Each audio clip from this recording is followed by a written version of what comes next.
Welcome to the Seller Roundtable e-commerce coaching and business strategies with Andy Arnott and Amy Wees. Hey, what's up, everybody? This is Andy Arnott, and this is Seller Roundtable number 37. And we are super privileged to have Destaney Wishon on. Hopefully I pronounced that right. I forgot to ask you before we started. Wishon. Wishon? Wishon. Wishon. Yeah. Oh, all right. Wow. So there's an emphasis on the H. That's cool. Excellent. See, I should have asked first. It was like for me, growing up, it was always Arnaud. They think I was French. I was like, no, it's Arnott, exactly how it, but that's always fun. So welcome. Thank you so much for being here today. Of course. Thanks for the invite. I'm excited. Yeah. So I'm kind of a PPC geek, which I know you are because you're in that industry.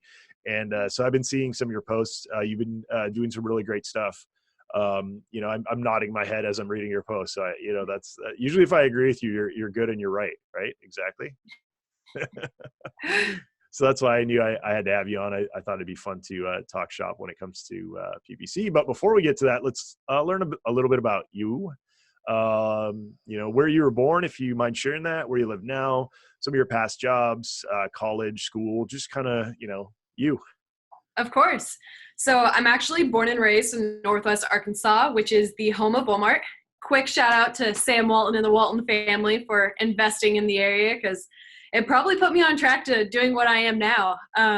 Not many people are as invested in e-commerce and growth and every single vendor relationship as the Waltons are.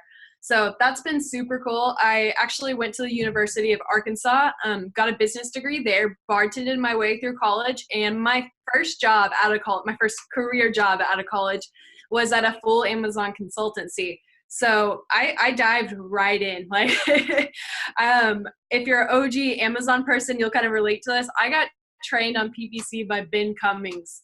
So that was fun. That was a very interesting way to be saturated with PPC. But when I first started, I was managing like $500 a month in PPC budgets. And then the agency I worked at scaled so quickly that after a year and a half, I was actually managing like $10 million of PPC spend. We were working with really large CPG companies and I dove straight in. So it's kind of funny. I think I saw someone in a group post the other day, like, if they were actually that good at PPC, they would have their own business, not be doing PPC consulting and management. And I laughed to myself because it's like, I could not do what all of you guys do. Like, my focus is on PPC and that is all I know. So it just kind of made me laugh because I'm a PPC nerd. Yeah, absolutely. I could tell. Like I said, I've been seeing your posts and nodding my head as I read them. There's not many people in the industry that are super in depth that actually take the time to learn it, that turn the dials. When you're dealing with PPC, people think you just spin up an auto campaign and then walk away from it. And there's so much more. Not only that, but as in the last 6 months to a year, Amazon's just fast and furious with new features and new targeting. And as somebody who builds tools for PPC, it's just like pulling my hair out. Because every week I have to get with my guys and be like, hey, we got to fix this. The API's changed or the targeting's changed or whatever. So that's just been really, really frustrating. But on the flip side, as an Amazon seller, which I still kind of do on the side, it's kind of on autopilot now. It's fun to go in there and see, all these new targeting options and see all these kind of, new toys that I get to play with in terms of, products, product display is, something that a lot of people still haven't even touched, but is like some of the best performing stuff out there right now. So yeah, it's always fun to do that. So, I guess you kind of already, let me know how you got into Amazon, how you got into the advertising side of things. Did you ever sell on Amazon yourself or like dabble in that at all? I have not. It's been fast and furious since I started. So it's been about 3 years now, like I said, and I got started very foundationally when it was like just sponsored products pretty much. There was nothing really cool that you could do. And it scaled so quickly. This has always been my focus. So even after I transitioned from that agency, I found Taylor Binterud from one of his masterminds, and I looked that he was hiring an account executive. So I decided to kind of take the leap, made the transition from CPG focused sellers to 7 to 9 figure sellers. And it was incredible. One, you have much more flexibility and willingness to test things when you're working with private label sellers, because that's how they're dominating market share. They're just quicker. And I just felt like I could provide so much more value. So I never dabbled in any of that. I mean, I'm familiar with the content, the SEO, shipping, inventory, imagery, because You have to be. it's all I've done for 3 years. Yeah. I've never once done anything other than PPC. So I'm kind of a unicorn, I think. Yeah, you are kind of, but that's also pretty cool. I think that, you know, when you super focus like that, that's where you're going to get really, really good at that one thing. So, yeah, I don't see that as a downfall. Actually, more just of interest, because you know everybody's always wants to just, you know, see what that's like. So one of the biggest things, you know, that we see, of course, is you know, people will spin up a PPC campaign, and then you know, their ACoS will go through the roof, and then they give up. They like turn it off, or you know, they kind of give up on PPC. So you know, what's one of the biggest roadblocks for Amazon sellers to get profitability with PPC, like with the clients that you are working with? Definitely. I mean, I think you kind of said it yourself in the question. They see a high ACoS and they turn it off. So I would say the number one roadblock would be time. People get really scared. They stress out because they don't know it well. So they stop the campaign, or they make a change, even though they don't have enough data based off their original targeting types, something like that. I have really large sellers that are doing millions a month. And when I launch campaigns, I still panic when the ACoS spikes to 100% within the first 48 hours. But the number one thing you can do is look at the data, make sure you have enough data per keywords, and analyze and optimize those. It's the only thing you can do. Like, there's no magic trick to launching within 48 hours at 20% ACoS. You have to invest in data collection. Yeah, absolutely. That's such a good point. And so many people don't realize that. And what a lot of people don't realize is that process is ongoing. I mean, there's different kind of, you know, phases. You know, we you know, the way that we kind of structure ours is like, you know, you got a launch phase, and then kind of a then you're doing a exploratory, you know, more exploratory campaigns, and then you kind of have a campaign, you know, that you put into maintenance mode, meaning like, you know, you know that this stuff's converting, and then you're you know, just optimizing for you know, depending on what your goal is, either you know, profit, or you know, keyword ranking, or whatever it is. But yeah, I agree with you completely. One of the biggest things people don't realize is that especially when you launch, you have to expect a large ACoS, and you should be building that into kind of your plan when you launch.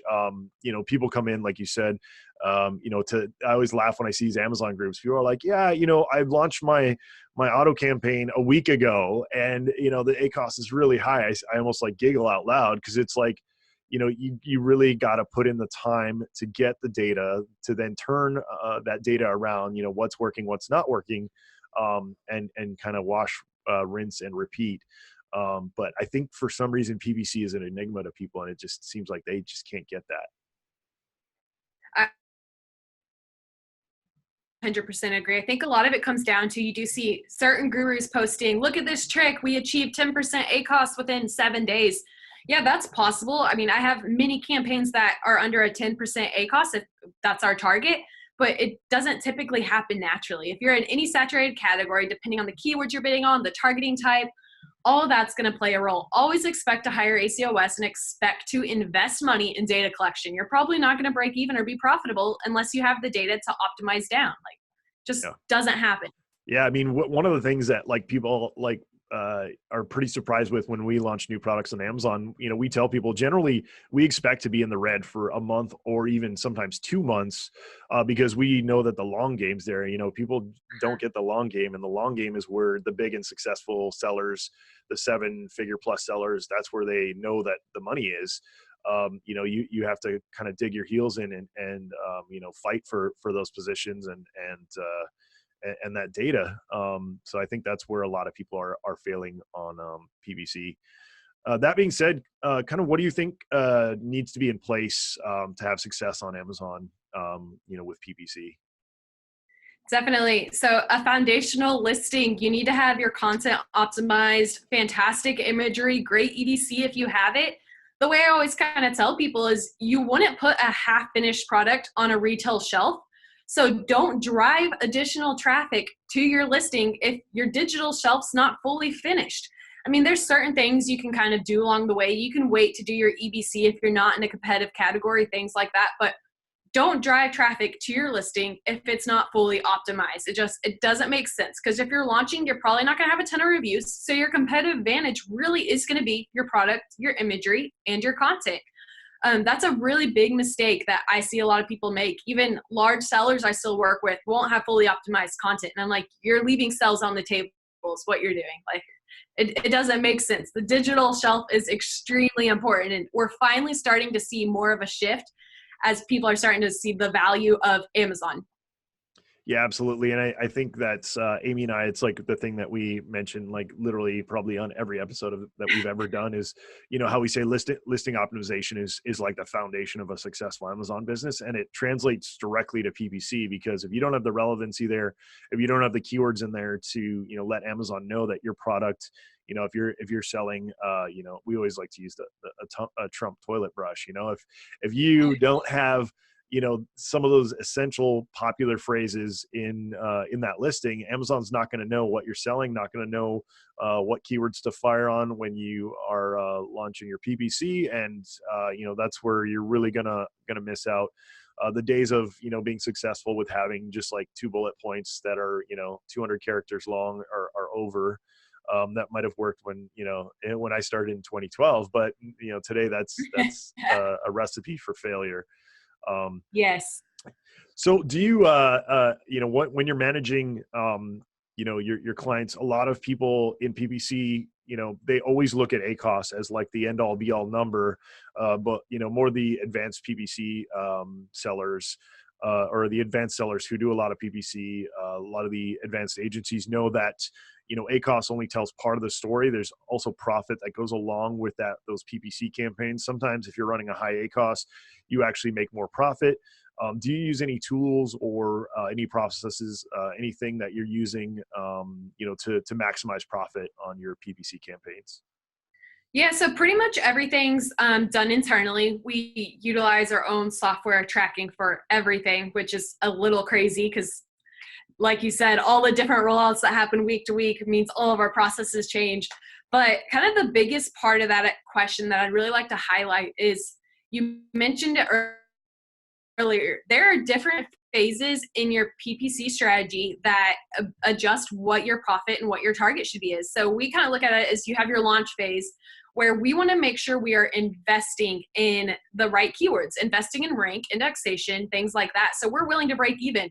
And then we kind of have, a keyword research data analysis phase where we're looking for new keywords to invest in and collecting data. So we're going to track that at a different level. We want that to be more profitable, but we're still just investing in data.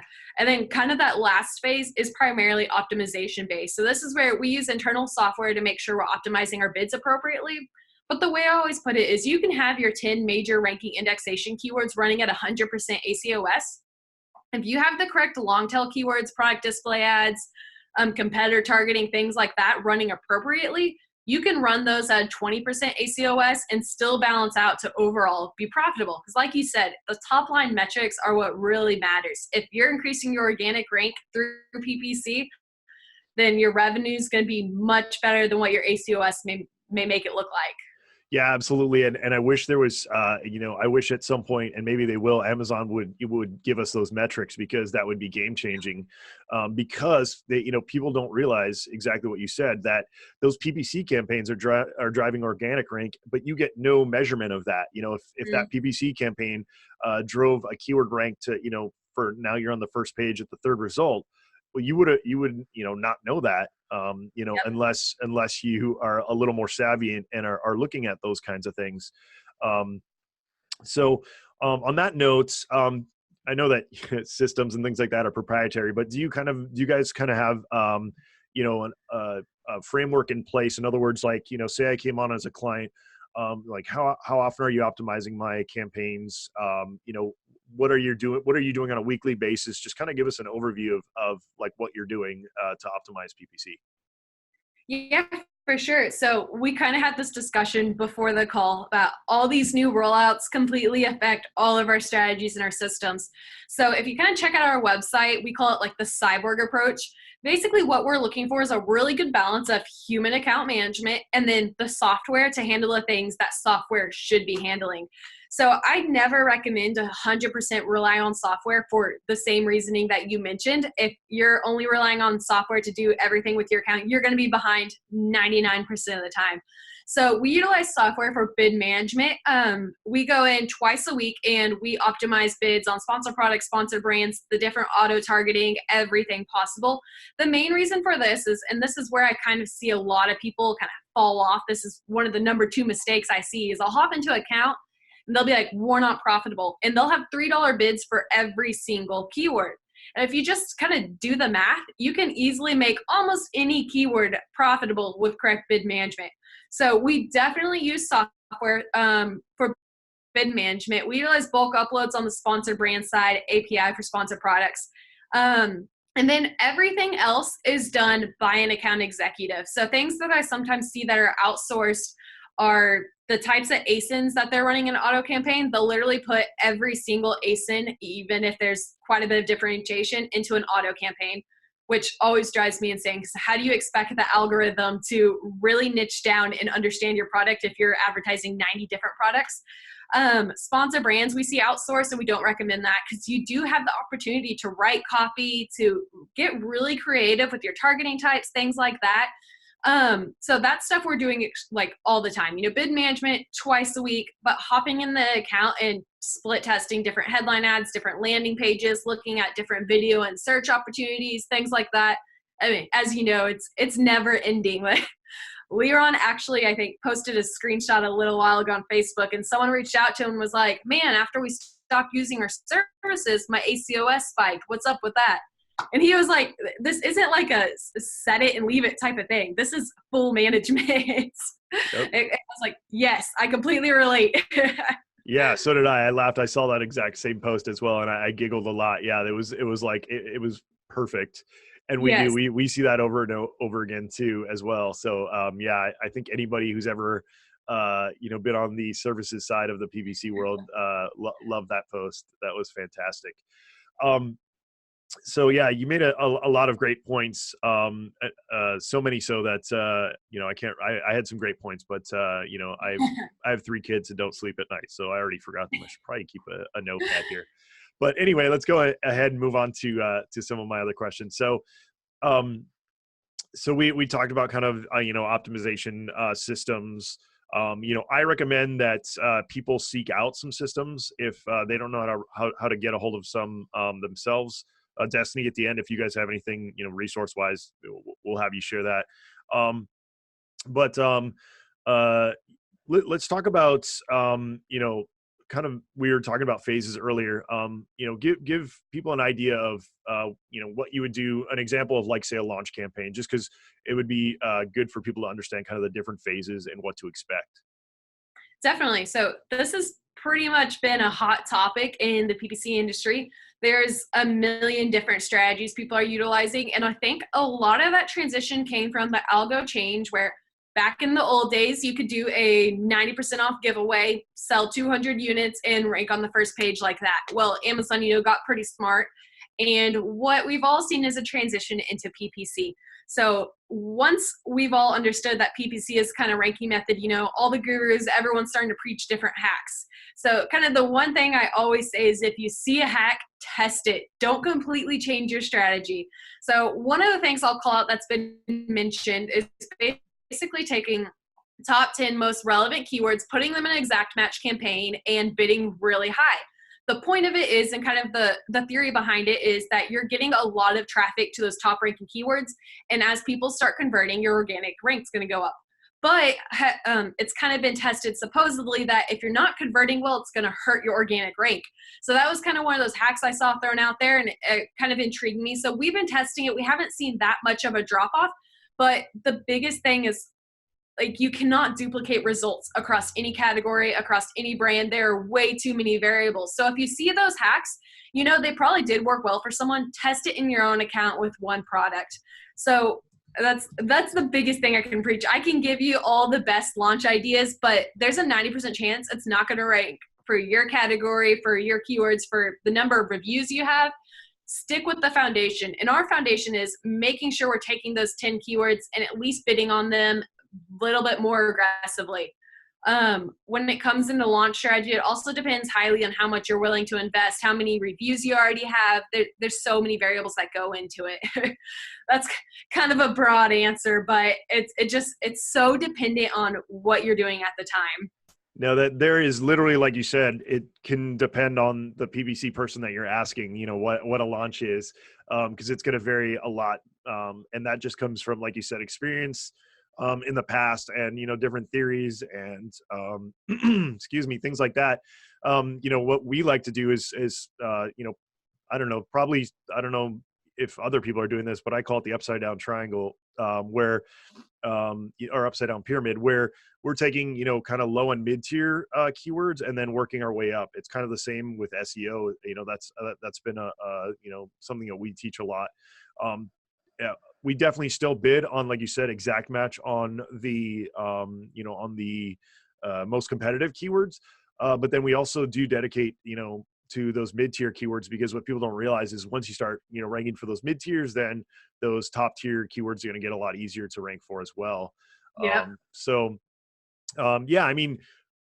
Like Destiny's saying, what people, the step that people miss in all of this is they see something on a YouTube channel or they listen to a podcast like this and they hear, oh, all right, so we're supposed to take our top 10 keywords, exact match them and run them at high bids. That's how you're supposed to do it. And Destiny already mentioned multiple times, no, that's not how you're supposed to do it. You're supposed to try that. And then, in another ad group, try, something, or in another campaign, try something different that, from what we teach or from something else that you've heard. That's comes into play when you're talking about, having to spend budget up front, is you're testing all these different theories to see what's going to work for that product or that niche. Yeah. Yeah, and bringing up that spend, I mean, if you have $5,000 that you have ready to invest in PPC, that's going to change your strategy, because you're going to have the money to invest in those really, really high traffic exact keywords. So that's like you said, the bottom of the upside down pyramid. You can invest in it. But if you only have $50 to $100 to try your launch, you're probably not going to want to try to spend $3 on a click for those major keywords, because that's going to run out real quick and you're not going to have enough data to optimize. So if you have less of a budget, invest in long tail keywords that are going to be much lower CPC and much better for conversions, and then collect data, move your way up. It's so dependent on all the other million variables in the flywheel. Yeah, absolutely. So on that note, that's another thing I see huge mistakes with is budget. I remember getting on a call with a client, and he was at a 3% ACOS or something like that, and his budget was $20, and he was budgeting out day after day after day after day. And I even backed it up to 6 months or whatever it was, like a massive amount of data. And he consistently had like this spectacular ACOS. And I was like, hey, did you ever think about raising that budget? He's like, raising the budget? What? It didn't even occur to him. So, yeah. So, definitely something to think about, guys, is, I think it's pretty simple, but I get that it's really hard for people, is if you have an ROI positive campaign, you should be uncapping that budget, no matter what, and if you're budgeting out every day, those are sales that you're missing out on. Yeah, for sure. Yeah. But let's talk about, in terms of, seasonality for, targets, bidding, and budgets. Cause that's, we're into Q4 now. So people are really, there's always kind of this, once again, differing opinions on, how people should approach that. What do you guys do? Yeah. So Q4 specifically, I know something that's kind of been preached in the past, preached by Amazon, is increase your bids. But the way I always look at it, you can increase your bids all you want. That does not mean your conversion rate's going to increase. You can maintain the same amount of bids, and there's going to be so much more additional traffic that you're going to go ahead and you're going to see an increase in sales no matter what you do. So stay away from that unless you have a 3% ACOS. It's funny you mentioned that. Someone posted in a group, 3% ACOS. What do you guys think? And I said, I think you could be making a lot more money if you ran that at break even. Right. But always shoot for the most traffic possible. Really invest in your keyword research. That's mistake number one I see. People are only running 20 keywords because they're the most relevant keywords. They're not investing in long tail variations, all the different research methods. That's what you need to invest in Q4. You need to make sure that anything that someone that is searching that could relate to your product, you have an ad there. I don't care if you're converting on it, 30 clicks, one order. If you have a 10-cent bid, you can probably still make that pretty profitable. You're not going to get as many impressions, but a lot of those long tail keyword, low impression keywords really add up to drive additional sales. And that's how we maintain profitability. We invest in like 500 to 1,000 keywords where most people have 20 to 30 keywords. So that's where people really need to prep for Q4. I always open up budgets. If they're under my target ACOS, I will triple them if need be. If my clients are willing to invest that, we kind of we run a methodology where if we're under ACOS, our budget is always open. Like there's no capping it. So those are kind of primary things to look for. Before Prime Day, we went ahead and opened budgets about 4 to 5 times because you will run out. And by the time you update it, it's like 3 hours of lost sales because it takes Amazon so long to catch up. But that's the biggest things I recommend. Don't mess with your bids too much. Open budgets and invest in keyword research. Yeah, absolutely. And you make some great points. On those days where you're getting all this traffic. I have seen people say that they raise their bids, but what a lot of you don't realize is you have these big brands coming in on those days, especially and raising their budgets, and they'll even go for a loss because they don't care. They want to push that volume. They want to push that visibility. So to me, I would say, my rule of thumb is never more than 10%. If you want to raise by 10%, have at it. But generally we keep our bidding in our own account, fairly stable. We just watch budgets. We just scale budgets because, that's where you're going to get the most bang for your buck. If you go too high on ththose keywords, then you're going to start going negative, and especially on those high volume days. I remember one time I mistyped a bid on a keyword. And I think we spent like $15,000 in one day, and it was a crappy, it was like, bang, or it was insane. But, you just got to be really, really careful on watching those budgets and scaling those budgets. Because if you budget out exactly like Destaney was saying, you could be missing out on a lot of sales there. So Destaney, a lot of people, there's a lot of confusion and misunderstanding and think about match types. Can you talk about, match types and why they're important and kind of how they work? Yeah, definitely. So a lot of difference in our strategy and what I typically see being preached is starting out on one match type and then moving it to another match type and then moving it somewhere else. I always recommend not to do that. My default is to always test what works best for your brand, because what works in broad for one person may not work for broad in another category because of their competitors that are bidding on that phrase. So we test all match types, and when we did the match type analysis for one of our larger accounts, I think broad was at like a 27% ACOS, but drove 3 times the amount of sales that exact did. And then phrase was at like a 24% ACOS, 2x the amount of sales as exact. Exact, of course, was the most profitable because you have the most ability to control, the spend and what it's being shown for and the bid. But exact was the most profitable at like 23% ACOS, but like a third of the sales that broad had. So with that just being said, that kind of tells you if you want to just focus strictly on profitability and have those 3% ACOSs, you probably want to focus more on exact. But you're leaving a lot of sales on the table. And broad is fantastic for data collection. Like utilizing your search term report, look at everything that was converted on, that the search terms that drove a conversion based off a broad keyword, reinvest in them. Kind of how I always tell is, some people will only run an auto campaign in the background. And auto campaigns are absolutely fantastic for data collection, but it's a shotgun approach. And so is broad, Amazon will take all these 20 different broad keywords and different search terms in an auto campaign and just scatter out what one gets the best click-through rate and only show it for that. You want to pull all that data and invest on it in exact because you have direct control over when your ad shows. I mean, as long as you're winning the bid, you're winning that placement every time versus an auto campaign or broad. You're winning that placement whenever it's Amazon thinks it's most relevant for you to win that placement. Yeah, you made a really good point. And I think a lot of people don't realize this. We see this in our campaigns all the time is, and usually see, exact as being like the best key, the best match type and all these kinds of things. But your point is exactly right. We have so many campaigns, so many different ad groups, so many keywords. I think we're up to like 30,000 targets in our own account. But you can never ever guess which match type's going to work the best. Like you said, it's all about looking at the data.